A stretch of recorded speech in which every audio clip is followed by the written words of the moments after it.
Bonjour à tous, à ceux que je n'ai pas vus. Alors aujourd'hui, c'est une journée particulière puisque c'est le DEP, le dimanche de l'Église persécutée. C'est d'ailleurs la date officielle. En principe, je crois que tous les ans, j'en parle, mais souvent, c'est 15 jours, 3 jours, 3 semaines après. Mais aujourd'hui, c'est la bonne date. Alors, le Seigneur nous demande de penser à nos frères et sœurs persécutés. C'est tellement important parce que je crois qu'on ne se rend pas compte d'une part de ce qu'ils vivent, d'autre part de la chance que nous avons. Vous imaginez, on vient de louer le Seigneur de tout notre cœur, il n'y a pas de limitation de sonorisation, tout est ouvert dehors, on n'a rien à craindre. Imaginez qu'on ait peur que d'un seul coup quelqu'un vienne, que des gens viennent avec des armes, nous arrêtent, nous tuent, enfin tout ce que l'on peut imaginer. Et c'est pourtant ce qui se passe. Parce que dans le monde, il y a 385 millions de chrétiens persécutés. Et le Seigneur nous demande de penser à eux, ne serait-ce qu'après pour prier pour eux. Le Seigneur nous dit dans Hébreux 13, 3, « Souvenez-vous des prisonniers comme si vous étiez aussi prisonniers de ceux qui sont maltraités comme étant vous-même dans un corps. » Alors que voilà, le Seigneur ce matin puisse disposer notre cœur à comprendre et à prendre à cœur nos frères et sœurs qui sont persécutés. Alors, chaque année, Portes Ouvertes fait une prédication. Entre parenthèses, ça fait 70 ans cette année qu'existe Portes Ouvertes. Vous avez, en tout cas pour les anciens, vous avez déjà entendu parler de Frère André qui était des Pays-Bas et qui était vraiment touché par la souffrance des chrétiens dans le monde communiste, dans l'Europe de l'Est, et qui n'avait pas de Bible.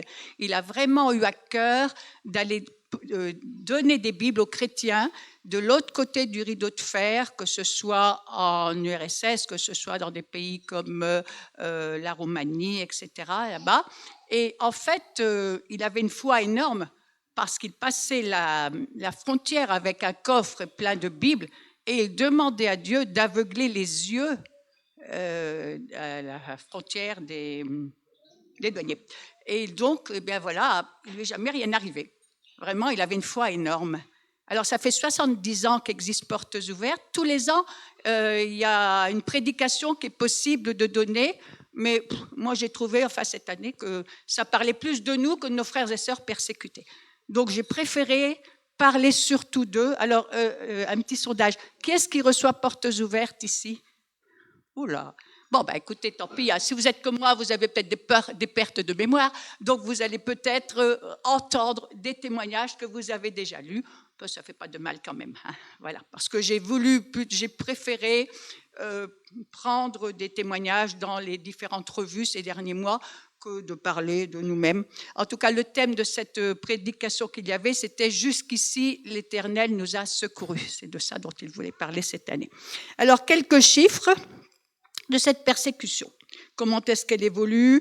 Où est-elle le plus répandue? Alors, comme j'ai dit, on compte 385 millions de chrétiens qui sont fortement persécutés ou discriminés. Ça veut dire qu'il y en a d'autres qui ne sont pas comptabilisés. Soit fait un chrétien sur 7 dans le monde. Alors, quelques chiffres en 2024. Il y a eu 4476 chrétiens qui ont été tués et il y a un pays qui comptabilise les 3/4, si ce n'est plus, des chrétiens tués, c'est le Nigeria. On en parlera tout à l'heure. Il y a eu 7679, c'est très précis, églises qui ont été ciblées. Ça peut être détruit, on casse ou on y met le feu, surtout dans des pays où les églises ne sont pas très solides. Combien de fois les chrétiens n'ont plus du tout d'église pour se réunir? Il y a eu 4744 chrétiens emprisonnés et plus de la moitié, c'est en Inde. En Inde, les chrétiens, la persécution, c'est surtout l'emprisonnement. Mais ce qui est le plus important, je pourrais dire, ce qui est le plus marquant, parce qu'on peut se dire, c'est pas tellement par rapport à 385 millions, c'est le nombre de chrétiens qui fuient de chez eux, qui sont obligés de fuir pour ne pas se faire tuer. On verra des exemples. Et ne serait-ce que pour l'Afrique subsaharienne, c'est 16 millions de chrétiens qui ont dû tout quitter, fuir, si vous voulez, vivre, en principe, en liberté. Alors, si on prend maintenant les pays, je vais essayer d'utiliser ce petit appareil. en espérant bien me souvenir de ma géographie. Les pays les plus persécutés. Alors, il y a un pays qui tient le triste record depuis des années. C'est, alors attendez, on m'a dit d'abord là en vert, voilà, le vert est déjà là, voilà, il suffit d'appuyer là. Depuis des années, à part une année, où c'est la Corée du Nord. La Corée du Nord, depuis des années, tient le triste record de où l'Église est la plus persécutée. Pourquoi? Il y a une année, quand il y a eu le retour des talibans, c'est l'Afghanistan qui est arrivé en premier. Mais maintenant, on parlera de l'Afghanistan dans quelques instants. Il y a si peu de chrétiens que... Voilà. Le deuxième pays, eh bien, si je ne me trompe pas, c'est ici quelque part, c'est... Attendez. Ah non, c'est là. Voilà, c'est la Somalie. La Somalie, on n'en parle pas beaucoup, mais c'est un État islamique. Là, il n'y a pas de quartier, vous êtes chrétien, vous êtes tué, ça va très vite. Ensuite, c'est triste remarquer, mais bon. Ensuite, c'est le Yémen. Alors, vous le voyez, le numéro 3, là, le Yémen. Oh là là là là là là. Attendez, il est là. En dessous. Bon, bah écoutez, c'est pas grave, vous l'avez vu. 2, 3, là. Ah oui, je vais m'approcher, hein, parce que... Non, mais il faut que je regarde mes feuilles. Alors, le Yémen... Il faut que je revoie mes cours de géographie. Le Yémen, eh bien, est passé de la 8e à la 3e position. Vous savez, les Houthis, on en a beaucoup parlé, qui luttent contre Israël, tout ça. Bon, voilà, ce sont des islamistes aussi. Ensuite, nous avons la Libye. La Libye, on n'entend pas grand-chose non plus, mais la Libye, ce sont des groupes armés qui se font la guerre, etc. Souvent, de toute façon, quand il y a des groupes armés, ce sont les chrétiens qui sont les victimes. Le Soudan. Alors le Soudan, vous en avez certainement entendu parler là récemment, hein, avec tout ce qui se passe, les massacres. Alors on parle... Ce qui est étonnant, c'est que les médias parlent beaucoup, soi-disant, du massacre des Palestiniens, mais le Soudan, il se passe des choses horribles et personne n'en parle, ou si peu de médias parlent de ce qui se passe au Soudan. Ça fait des années qu'il y a des problèmes au Soudan. Et ils avaient pensé que le problème serait résolu puisqu'il y avait eu la partition du pays en deux, c'est-à-dire le nord musulman et le sud chrétien. Mais finalement, voilà, les islamistes veulent prendre le pouvoir partout, chasser les chrétiens. Et par exemple, en une journée, je crois que j'avais mis une vidéo, je ne sais pas si je n'ai pas mis sur le site de WhatsApp de l'Église, je ne sais pas. En une journée, récemment, 450 chrétiens ont été massacrés. 450 en une journée. Alors, c'est des choses horribles, hein. Ils fusillent les enfants, ils pendent des femmes, enfin, les visages entiers sont rayés de la carte. Ça, c'est par des miliciens islamiques. En fait, c'est une guerre d'extermination. On verra pourquoi tout à l'heure. Alors, il y a le pays aussi où c'est bien difficile de vivre, ce petit pays. Alors, où est-ce que je vais encore le trouver? Celui-là, il est... Oui, voilà. Là, le 6, là, vous voyez là? Voilà. Oups, là. C'est l'Érythrée.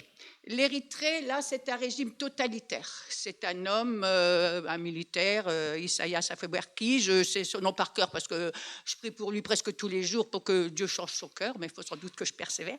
Et vous avez des pasteurs, par exemple, ça fait 25 ans qu'ils sont emprisonnés. Ils n'ont même pas eu de visite. 25 ans, mais vous imaginez comment tenir 25 ans? Comment leurs femmes, elles peuvent encore tenir comme ça, avoir la foi que peut-être un jour leur mari, 25 ans, c'est horrible ce qui se passe. Et en plus, ces gens, à un moment, on disait qu'ils étaient dans des espèces de souterrains, mais sinon, ils sont dans des containers métalliques, il fait très chaud ou très froid, c'est vraiment l'horreur. Ensuite, le Nigeria. Alors, comme je disais tout à l'heure, c'est le pays où il y a le plus de massacres. Pourquoi? Parce qu'au Nigeria, déjà, il y a du pétrole, donc il y a une rivalité. Mais il y a aussi, d'une part, Boko Haram, des islamistes, le djihad islamique, et il y a les Peuls. Les Peuls, c'est un peuple d'éleveurs.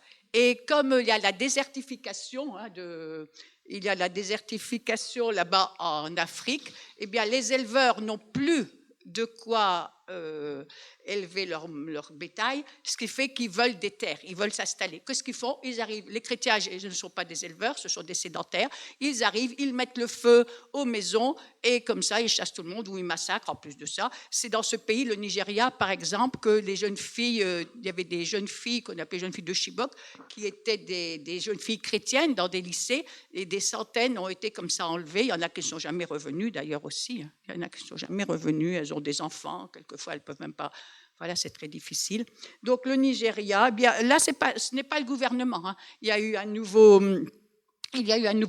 président, Bola Tinubu, là, il y a quelques années, mais il n'a pas l'air de faire grand-chose. Par contre, il me disait qu'il avait vu sur Internet que Donald Trump allait prendre la question en main. Enfin, il allait essayer de faire quelque chose.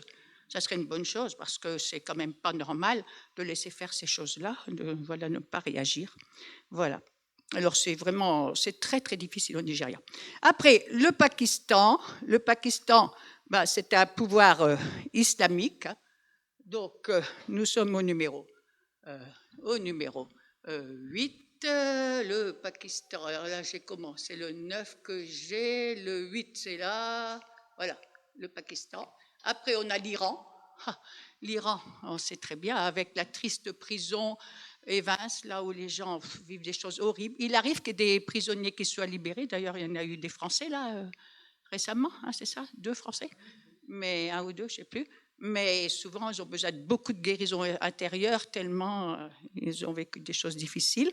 Donc, je parlais de l'Afghanistan. L'Afghanistan, qui avait été au 10e rang, est arrivé maintenant, qui était au premier, est arrivé au 10e, parce qu'en fait, il n'y a presque plus de chrétiens. Et si jamais on vous trouve, alors ceux qui sont chrétiens vivent leur foi vraiment en secret, et si on vous trouve, ce n'est pas seulement vous, mais toute votre famille qui va être tuée. L'Inde où il y a le pays le plus d'emprisonnement. Bon, j'ai oublié de dire avant l'Afghanistan, mais bon, c'est parti là-bas. Hein. Et puis, l'Arabie saoudite, islamique, le Myanmar. Alors, on parlera du Myanmar, qui est l'ancienne Birmanie, en Asie, et qui, d'un seul coup, est arrivé aussi parmi les pays où il y a le plus de massacres suite à un changement de régime. Quelquefois, c'est ça. Hein. Il suffit qu'il y ait un changement de régime pour que les chrétiens soient persécutés. En Inde, par exemple, les chrétiens, jusqu'à un certain temps, n'étaient pas tellement persécutés, mais il a suffi qu'il y ait un nouveau Premier ministre qui soit hindou, nationaliste, qui veuille imposer l'hindouisme, et après, les chrétiens sont persécutés. Alors, ce qui fait que si on prend les 13 pays les plus persécutés, alors les 13 pays où il y a le plus de persécutions sont en rouge, vous voyez, mais sur les 13, eh bien, il y en a 9 qui sont des pays islamistes, musulmans. Voilà, alors, maintenant, où est située cette persécution? Ça se voit, hein. Ça se voit. Vous voyez, il y a quelques pays là, parce qu'il y a Cuba, il y a le Mexique, il y a le Nicaragua et il y a la Colombie. La Colombie, c'est notamment, et même au Mexique, des cartels de drogue, tout ça, hein, et les chrétiens sont souvent pris pour cible aussi. Mais sinon, on voit bien sûr qu'il s'agit de l'Asie du Sud, sauf la Corée du Nord qui est à l'Est, là, et de l'Afrique. Et l'Afrique où ça s'étend beaucoup. On va voir l'évolution d'ailleurs. Alors, en Afrique, surtout ce qu'on appelle l'Afrique subsaharienne, c'est l'expansion de l'islam. Hein. Et je rappelle tous les ans, mais c'est important de le savoir, c'est qu'en 1989, dans la capitale du Nigeria, dans la ville qui s'appelle Abuja, il y a eu une réunion de l'OCI, Organisation de la Conférence islamique. On n'en a peut-être pas beaucoup parlé dans les médias. En fait, nous l'avons vu dans une revue de Portes ouvertes qu'on a toujours gardée. Comme ça, tous les ans, je demande à Yves, rappelle-moi la date et tout ça. Et en fait, cette conférence, qui regroupait 57, je crois, 57 pays musulmans, a dit que son but, c'était d'islamiser l'Afrique. Que l'Afrique devienne le premier continent musulman avec la charia. Ça veut dire, si vous dites premier, c'est qu'on pense qu'il y en aura d'autres. Hein. Regardez, là, on vient d'avoir un maire musulman à New York. Qui aurait imaginé ça? Et qui a la haine d'Israël et tout ça. Qui aurait imaginé ça? Hein? En Angleterre aussi, ils ont eu à Londres un maire, je ne sais pas si c'est encore lui, mais ils ont eu aussi un maire qui était musulman, c'était un pakistanais. Et oui, alors la persécution, d'où vient-elle? Donc elle vient de l'islam, pas seulement, on va voir. Hein. Soit c'est le gouvernement, soit ce sont des groupes, par exemple en Nigeria, ce n'est pas le gouvernement, hein, ce sont des groupes islamistes, ou les familles. Parce que c'est évident que là, c'est n'importe où. De toute façon, pour un musulman, le fait de quitter l'islam, c'est une honte. Et on peut être massacré par sa propre famille. Hein.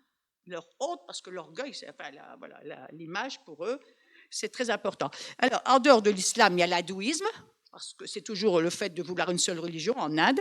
Le bouddhisme, c'est ça qui se passe au Myanmar. Et d'autres régimes totalitaires comme en Érythrée ou communistes, parce qu'il y a encore des pays communistes comme la Corée du Nord, Cuba, le Laos, le Vietnam ou la Chine. Voilà. Et des cartels de drogue, comme je disais. Alors, qu'est-ce qui a changé cette année? En fait, il n'y a pas tellement d'augmentation de nombre, 385 millions, contrairement à il y a quelques années, mais c'est surtout que c'est de plus en plus intense. C'est de plus en plus intense. La persécution s'intensifie, devient de plus en plus difficile à supporter. Une vague de violence depuis à peu près 10 ans. Alors, ce qu'il y a de nouveau aussi, c'est qu'il y a quand même quelques églises d'Asie centrale. Voilà, vous voyez là, c'est tous les stands là, c'est-à-dire Kyrgyzstan, Turkménistan, Ouzbékistan, Tadjikistan, il m'en manque un, Turkménistan. Voilà, tous ces pays sont devenus en majorité musulmans, ce qui fait que maintenant ils sont entrés dans les 50 pays où il y a le plus de persécutions. D'ailleurs, on aura un témoignage tout à l'heure. J'ai parlé d'Afrique subsaharienne, hein, on vient de voir, hein, parce que, comme je disais, il y a désertification, donc on chasse les chrétiens, mais aussi, surtout, parce que l'islam veut éradiquer le christianisme. Les chrétiens n'ont plus à avoir leur place selon eux. Alors, je vais lire, désolé, je vais avoir pas mal de témoignages, mais je pense que c'est quand même pas mal d'entendre savoir ce que vivent nos frères et sœurs. Alors, on va avoir quelques témoignages dans différents pays.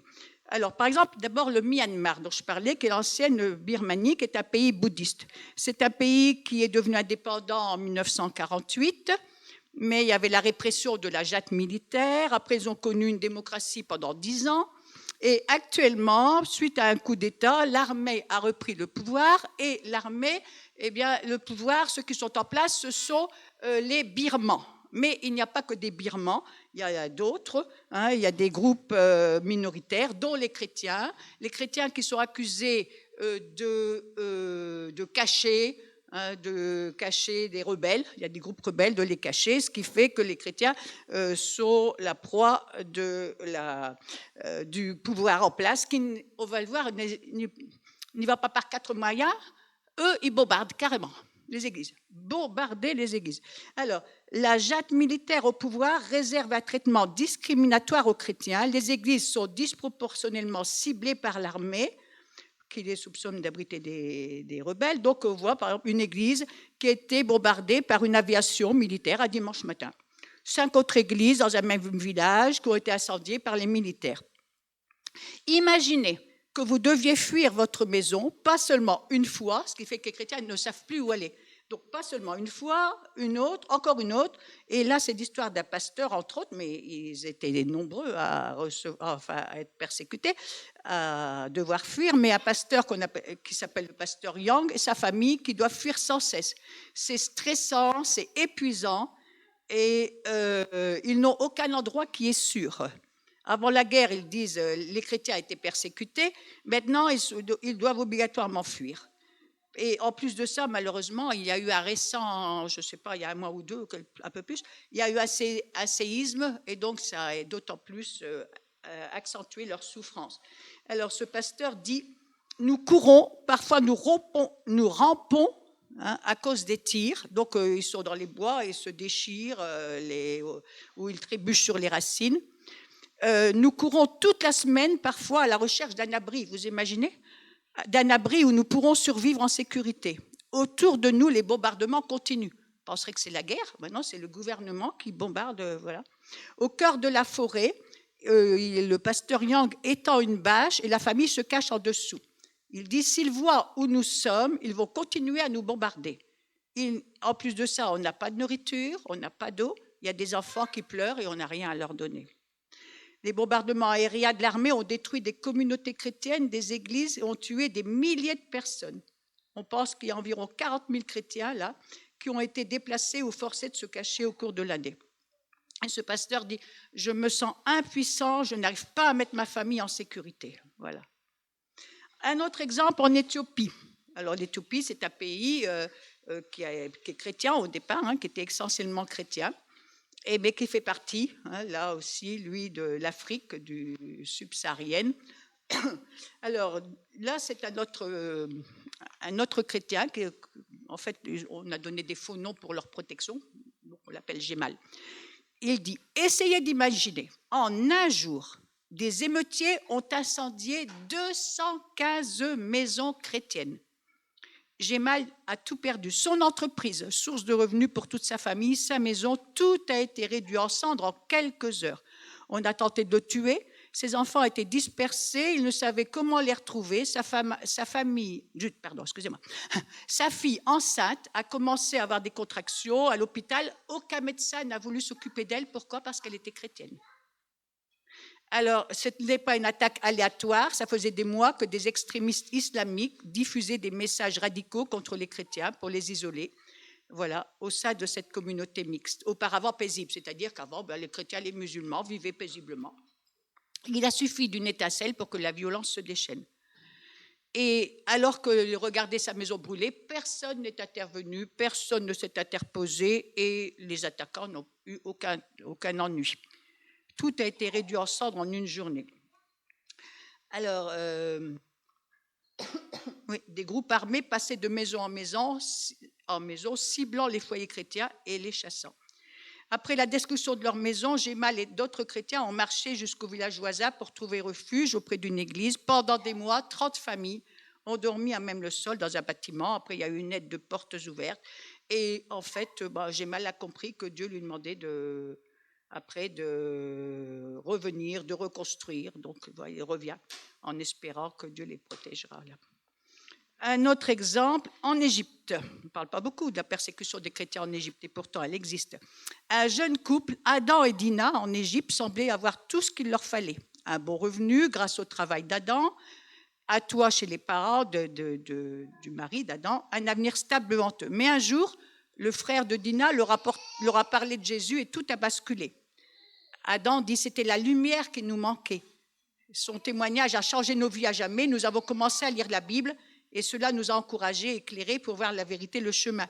Ils ont commencé à aller à l'église, mais leur foi était secrète, ils n'avaient rien dit à la famille.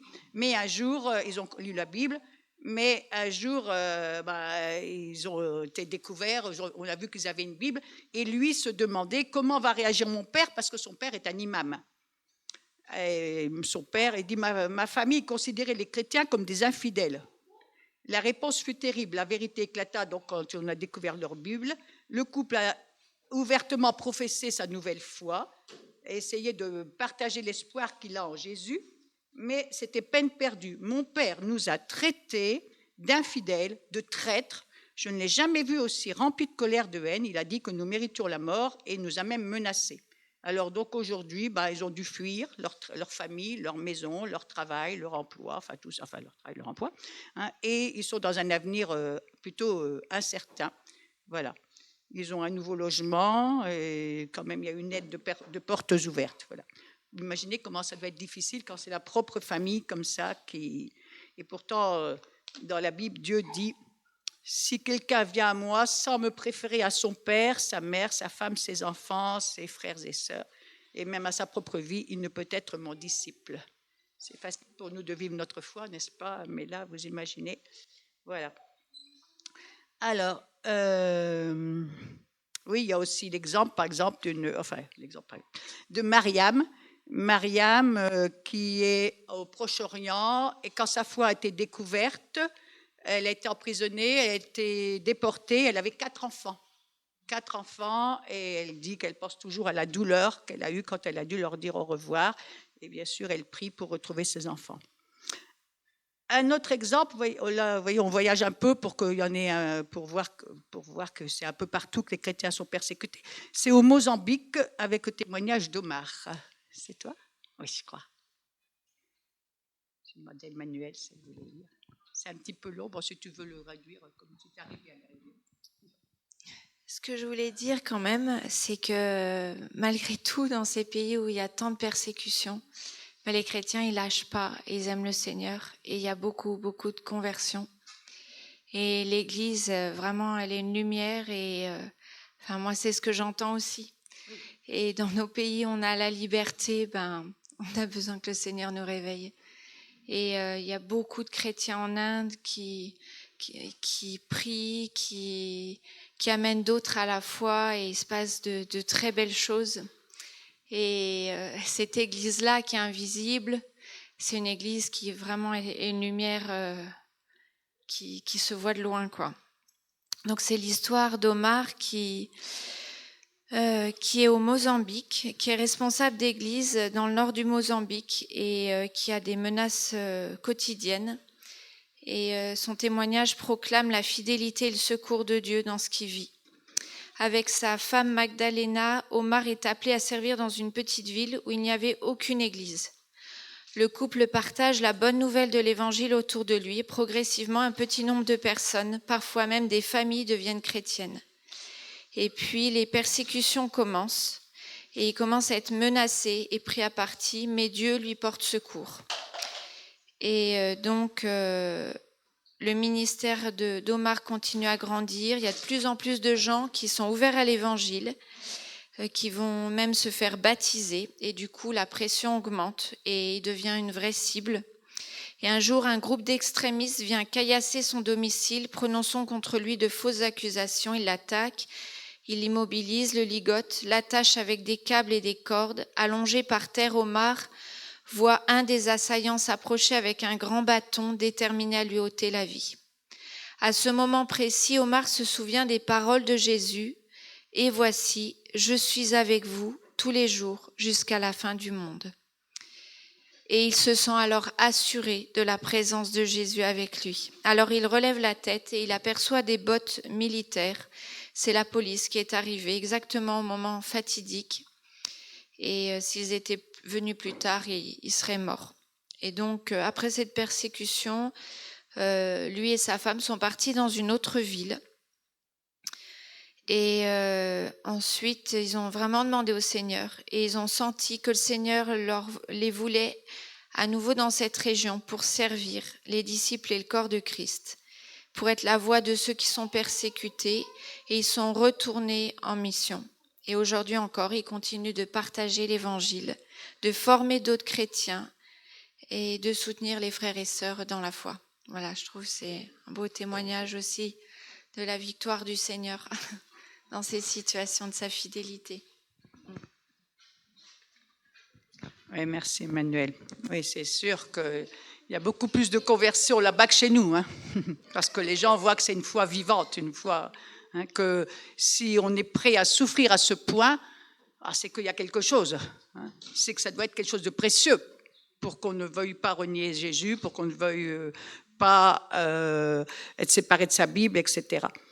Alors, les femmes sont particulièrement, et les enfants, je vais voir après aussi, sont particulièrement la cible aussi de tout, parce qu'elles ont souvent dans les pays musulmans, dans des pays hindouistes, elles n'ont pas la même liberté que les hommes, elles sont soumises à leur mari, et elles sont de plus en plus persécutées. Si les hommes sont tués, on le sait, les femmes sont capturées, violées, mariées de force, obligées de se convertir à l'islam, etc. Et parfois, la persécution vient même de la propre famille. Alors, je prendrai le premier témoignage de Léla au Kirghizistan, vous voyez, un des pays dont je parlais tout à l'heure de l'Europe centrale. Léla vit au sein de sa famille musulmane dans un petit pays, donc dans un petit village de ce pays.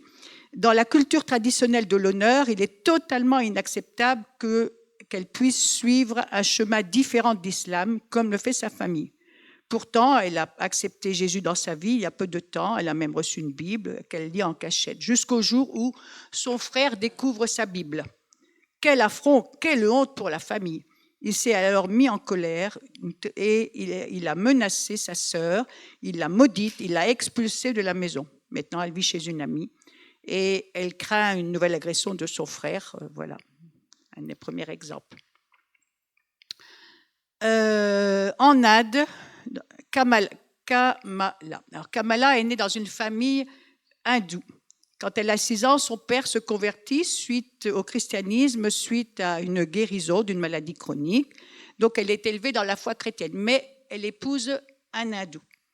Et donc, elle le suit dans l'hindouisme et sa vie va sombrer. La belle famille est alcoolique, le mari est volage, etc. Elle fait une fausse couche et elle se dit qu'elle doit revenir au Seigneur, elle revient à Dieu. Mais son mari apprend qu'elle va à l'église, il se met à la persécuter verbalement, psychologiquement, physiquement.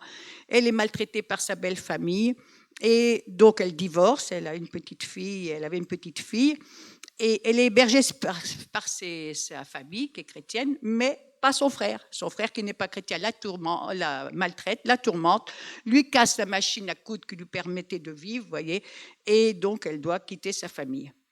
Chez les hindous, la même chose, les femmes n'ont pas le droit de choisir leur religion. Et maintenant, je vais parler de l'Inde. On parlait de l'Inde tout à l'heure. L'Inde, il faut quand même savoir qu'il paraît qu'il y aurait 1/10 de l'Iran. Il y a 1/10 des Iraniens qui seraient des chrétiens de l'ombre, qui sont cachés, qui ne se montrent pas. 1/10, peut-être même plus. Tout ça, c'est par les réseaux sociaux, bien sûr, qu'ils peuvent se convertir. Alors là, je vais parler de Somaïe.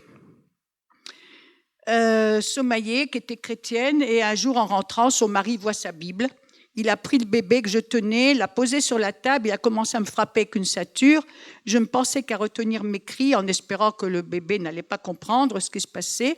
Donc elle avait grandi dans la foi musulmane et puis un jour elle est rentrée dans une église et elle dit qu'elle était submergée par la présence de Dieu, et c'était tout ce qu'elle avait désiré.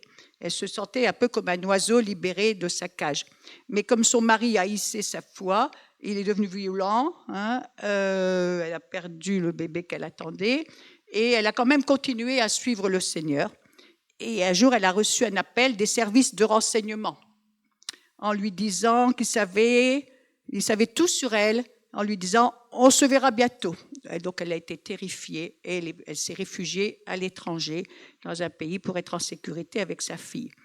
Il y a longtemps que la colère gronde en Iran. C'est un beau peuple, les Iraniens. Ils ont une belle civilisation, la civilisation persane. C'est très joli tout ça. Bon, on sait que le Shah d'Iran a été renversé, ça fait, 46 ou 47 ans. Et depuis, l'Iran est sous le joug des islamistes. Mais il y a beaucoup de souffrance. Il y a eu un printemps arabe à un moment, il y a quelques années, on a parlé du printemps arabe. Encore il y a 2-3 ans peut-être, les jeunes filles en avaient tellement assez, parce que vous savez, vous avez déjà vu en Iran, les femmes, c'est avec, je sais pas, ça s'appelle le niqab, c'est ça là, tout noir, enfin Belphégor quoi. On voit que les yeux, oui c'est ça, on ne voit que les yeux, c'est tout noir, c'est horrible quoi. Et les jeunes filles en avaient tellement assez. Il y a des jeunes filles qui ont décidé de se promener dans les rues, les cheveux au vent, de se maquiller, tout ça. Mais ça a été très mal. Il y a eu des emprisonnements. Il y a même une jeune fille qui a disparu. On n'a jamais su ce qu'elle était devenue. Cependant, et c'est là qu'on va voir la vidéo, cependant, on va voir que ça continue en Iran. Ils en ont plus qu'assez de cela, la population.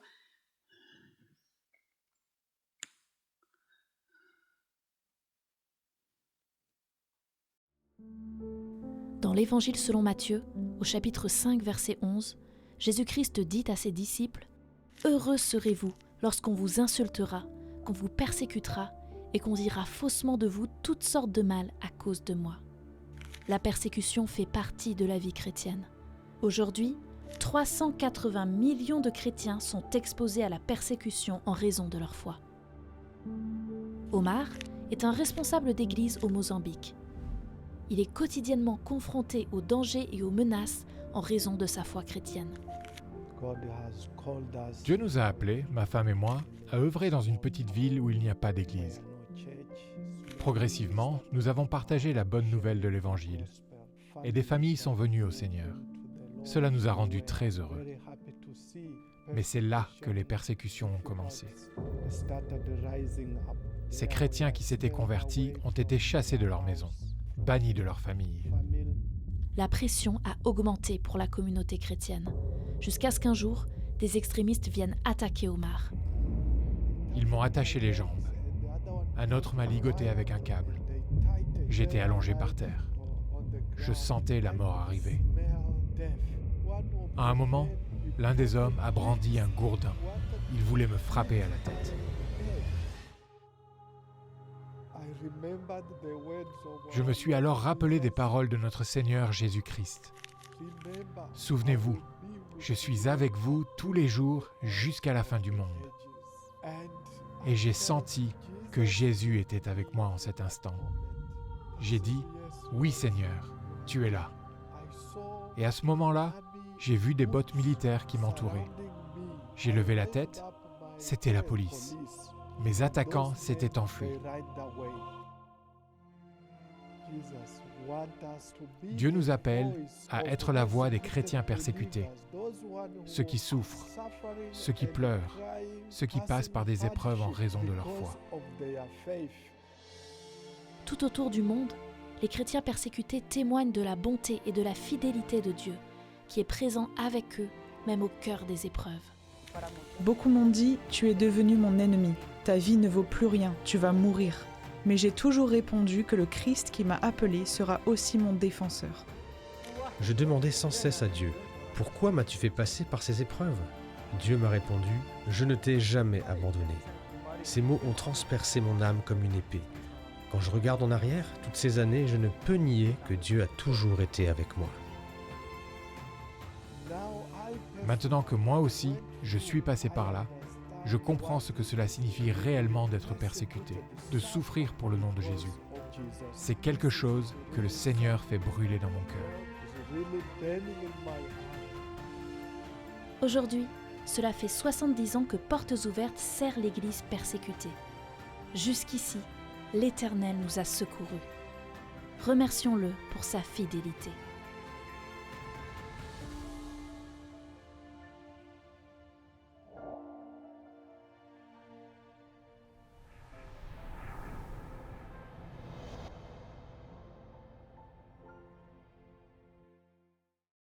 Comme vous avez pu remarquer, c'était pas sur l'Iran. Bon, alors, je sais pas si on a une autre, mais bon, c'est pas grave, c'est toujours intéressant. Je sais plus. Bon. Comment? Bah oui, je sais, mais normalement, j'ai vu sur mon écran, moi, j'avais vu. Je sais pas si on a une autre, sinon, je ne sais pas. Enfin, ça fait rien. Et si on a une autre, on le verra. Alors, je parlais des enfants aussi. C'est très difficile d'être chrétien, d'être un enfant chrétien. La persécution, eux aussi, la connaissent. Alors, ça peut être de l'isolement, une mise à l'écart. Dans le dernier numéro de Portes Ouvertes, on parlait d'un petit garçon, Robin. Il est à l'école, personne ne lui adresse la parole, il voudrait jouer au football, et personne ne joue avec lui, donc c'est très difficile. On lui fait pas mal, mais c'est très difficile. Voilà, il est différent. On l'appelle le chrétien. Après, il peut y avoir des moqueries. Il peut y avoir des menaces, il peut y avoir les enfants qui sont maltraités même par les enseignants.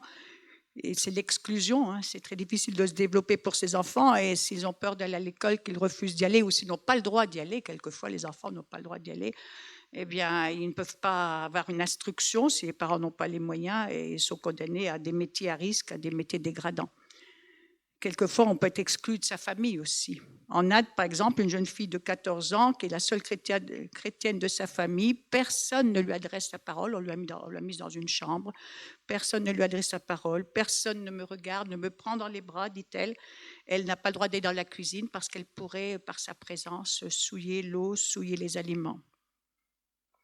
Et une persécution plus grande encore, bien sûr, dans les pays islamistes, où on enlève les enfants, les fillettes, les mariés, les garçons, quelquefois, on peut en faire des combattants aussi, des soldats. Et d'ailleurs, je lisais un témoignage au Niger, là, il y a une arrivée d'islamistes dans un village, et ils ont dit, on ne fera pas mal aux femmes, voilà, mais si on va des hommes, on va les tuer. Et les mamans se sont dit que même si c'était des garçons, ils n'allaient pas les épargner, donc ils se sont dépêchés de prendre des vêtements de filles pour habiller les petits garçons en fille, quoi, pour qu'il ne soit pas pris, enlevé. Voilà, alors comment réagir devant tant de haine, tant de danger, comment rester fidèle? Et si, je dirais, et si parfois la réponse, c'est l'amour, et c'est ce que va nous lire Daniel. Si on a la force, justement, quelquefois, de répondre à la haine par l'amour, mais je crois que c'est une force que le Seigneur peut donner. Donc, après être venu à la foi chrétienne, Halim a été immédiatement expulsé de sa communauté islamique. Il a dû fuir dans un autre village où se trouvait une église de maison. Plus tard, il a commencé à diriger cette église. Un soir, alors que les chrétiens étaient réunis, on frappe à la porte. 30 hommes masqués, armés de fusils et de couteaux, ordonnent aux participants de quitter définitivement l'endroit, sous peine d'être tués dans les jours suivants. Les membres de l'église de maison, bien que très choqués, décident de rester ensemble dans la prière. Ils sont convaincus que Dieu leur a donné cette propriété pour être témoins de son amour dans la région. Quelques jours plus tard, les 30 hommes armés reviennent et les chrétiens se mettent en cercle, se tiennent par la main et chantent afin de rester forts dans leur foi. Ils prient pour leurs persécuteurs qui, eux, trouvent cela très étrange. Les hommes emmènent le pasteur en disant « Nous allons le tuer en premier ». Halim est conduit dans une décharge où il est forcé à creuser sa tombe. Ses agresseurs lui demandent « As-tu quelque chose à dire avant qu'on te tue ?» Le pasteur prie à haute voix. « Seigneur, c'est la dernière prière de ma vie. Donne à mes persécuteurs ce dont ils ont besoin. Bénis-les, eux et leurs familles. » Puis il s'adresse aux hommes armés. « Sachez que je veux d'abord vous pardonner le fait que vous allez me tuer. Dieu vous aime. » Déstabilisés, ces hommes changent d'avis et disent au pasteur « Tu es complètement fou, va-t'en, mais tu n'en as pas fini avec nous. » Halim est rentré chez lui, étonné d'être encore vivant. Une semaine plus tard, les hommes armés reviennent et demandent cette fois à Halim de sortir seul. « Je veux d'abord dire au revoir à ma femme et à mes enfants avant d'être tué, » dit-il. Ce qu'il avait fait avant de sortir. Une fois dehors, le chef du groupe prend la parole. « Il y a quelques jours, nous étions en route pour une mission commando. Nous sommes soudain tombés dans une embuscade. On nous a tiré dessus de tous côtés et nous n'avions aucun moyen de fuir. Mais personne n'a été blessé. Alors ta prière nous est venue en mémoire. Elle a été exaucée et nous venons te remercier. Avec ton groupe de chrétiens, vous pouvez continuer à vous rassembler ici librement. Nous vous protégerons. » L'amour, c'est une force comme... Pardon, l'amour, ça vient de Dieu, hein, parce que c'est pas évident, hein, sans doute. On doit tellement avoir la peur, hein, mais c'est un beau témoignage. Hein, je pense que c'est un très, très beau témoignage. C'est en Asie centrale, oui, je crois que le pays n'était pas du tout, n'était pas précisé. Voilà. Alors donc, qu'est-ce que nous pouvons faire? Prier, prier, prier. Prier pour que leur foi reste ferme, justement, c'est ça. Hein, comme disait Manu tout à l'heure, il y a beaucoup de conversions, tout ça, mais il faut que les chrétiens restent fermes dans leur foi, hein, qu'ils montrent que leur foi est précieuse, que ça vaut le coup même de mourir pour leur foi, mais qu'ils ne vont pas renier Jésus. Prier, donner quand on peut, bien sûr, parce que quand on donne, eh bien, ça permet que ce soit aussi... Christophe, toi, tu es responsable au niveau de le MEDER, non? Tu n'es plus au MEDER, bon, bref. Bon, ça fait rien. Bon, mais bon, que ce soit le MEDER, que ce soit Portes Ouvertes, tout ça, il y a tellement de besoins. Alors, par exemple, je vais vous dire ce que fait Portes Ouvertes. Hein. Déjà, oui, la prière, on parlait des conversions, et justement, dans beaucoup de pays où on ne peut pas témoigner, surtout dans les pays musulmans, on le sait, Jésus se révèle par des songes et des visions. Il y a de plus en plus de musulmans qui font des rencontres personnelles avec Jésus, hein, qui se convertissent sur des chrétiens secrets. Et qu'est-ce que l'on peut, à quoi servent les dons? Une aide économique. quand on a tout perdu, tout quitté, hein, que ce soit pour un abri, que ce soit pour une formation professionnelle, quelquefois aussi à dons pour ouvrir un petit magasin, une vache pour vendre le lait, que ce soit un atelier de couture. Enfin, il y a des petits dons comme ça dans ces pays qui permettent à une femme ou à un homme de subvenir à leurs besoins, surtout quand la femme se retrouve veuve avec des enfants. Donc ça, c'est précieux. Des Bibles, bien sûr, qui sont distribuées.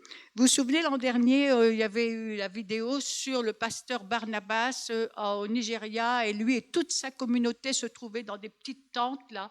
Hein, il y en a beaucoup qui sont sous les tentes, je disais tout à l'heure, 16 000 réfugiés. Eh bien, Portes Ouvertes s'est occupé de lui. Hein. Ils ont distribué de la nourriture, des Bibles à 4 765 familles qui étaient avec lui. Il y a eu des produits de première nécessité, formation professionnelle, et il dit « Je suis heureux, reconnaissant de ce que vous nous avez laissé comme ça, vous ne nous avez pas laissé comme ça dans notre situation. Ma femme voulait apprendre un métier manuel, mais nous n'avions pas d'argent. Grâce à Dieu, elle peut désormais apprendre gratuitement. Mes enfants peuvent de nouveau aller à l'école avec votre aide. Merci pour votre encouragement, votre soutien. » Donc, de la nourriture, bien sûr, quand les gens n'ont plus rien, des projets, donc voilà, centre d'alphabétisation. Les personnes ne peuvent pas lire leur Bible si elles ne savent pas lire, et beaucoup de femmes ne savent pas lire, mais aussi comment avoir un métier si on ne sait pas lire, pas compter, donc c'est très important. Hein. Parce qu'il y a aussi... il y a des centres aussi de guérison intérieure. Il y a un centre qui s'appelle Shalom au Nigeria qui a été agrandi. Il y a tellement, tellement besoin. Hein. Besoin pour les femmes de retrouver leur dignité. Donc, un espoir dans l'avenir, la guérison intérieure, tout ça, la formation. Ensuite, il y a aussi des séminaires, des conférences, des maisons de refuge l'hiver, etc., etc. Une aide juridique parce que les chrétiens persécutés, quelquefois, ne connaissent pas du tout leurs droits. Ils subissent, ils ne connaissent pas du tout que selon la constitution de leur pays, ils ont des droits. Hein. Donc tout ça est important. Alors, prions. Je pense que... Est-ce qu'on a le temps de passer un petit moment pour la prière ? Alors, j'ai sélectionné j'ai juste découpé. Hein. Dans Portes Ouvertes, il y a tellement de sujets de prière.